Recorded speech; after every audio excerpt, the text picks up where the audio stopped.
أفرطال أو نولش هذا مهم واه midda koobaad haddii aad salaad tukanayso qalbigaaga ilaali midda labaadna dad hadaad la fadhiidana carabkaada ilaali midda saddexaad haddii aad cunto cunayso calooshaada ilaali midda afaraad aqal dad hadaad gasho indhahaaga ilaasho nolosha waa sida suuqa oo kaleeto waad ku dhex wareegaysaa waxaad qaadanaysaa wax walba oo wanaagsan balse ha iloobin in lacagteeda lagaa rabo wax walba oo wanaagsan oo qaadatay lacagtiisa waa lagaa rabaa isxisaabi naftaada inta aan lagu xisaabin nabiga sallallahu alayhi wasallam hadal ka sugnaaday hadalkaas wuxuu yahay nabiga sallallahu alayhi wasallam xoornaya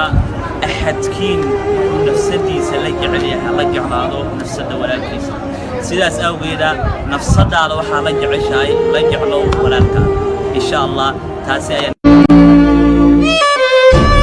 Assalamu alaykum وعليكم السلام ورحمة الله سيتاي walaal maalmahan maxaa kugu dhacay maalmahan aniga dhan waa isku buuqsanahay walaal hadaad rabtid farxad saddexdan ayaan kugu bishaareynayaa joogtay kow istighfaarta laba xuska ilaahay subhanahu wa ta'ala saddex salinta ilaahay nabiga sallallahu alayhi wasallam saddexda hadii aad joogtayso ilaahay murugada iyo dhibaatada uu ka qaadaya walaal joogtay allah ka qaado walaal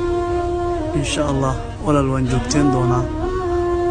walaal qof walbo daa'imo saddexdaas farxad ayuu heli doonaa murugadana ilaahay uu ka qaadi doonaa insha Allah walaal waa bishaaro aad u wanaagsan walaal mubaarak bariyahan waxa isku arkay ajis iyo wahsi markaas dhaho wax diyaarsan ma diyaarin karin bal ma ii sheegi kartaa duco walaal waxaan ku barayaa duco xabiibkeena sallallahu alayhi wasallam ka sugnaatay nabiga sallallahu alayhi wasallam wuxuu yiri allahumma inni a'uudu bika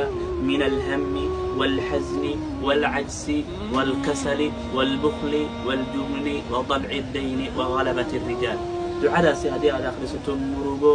يا عاجز وديسدينسان هذا هو ولكن يكفى إيديسو أو ملك قرد دعاء أو حفظ الله يديم ولا لين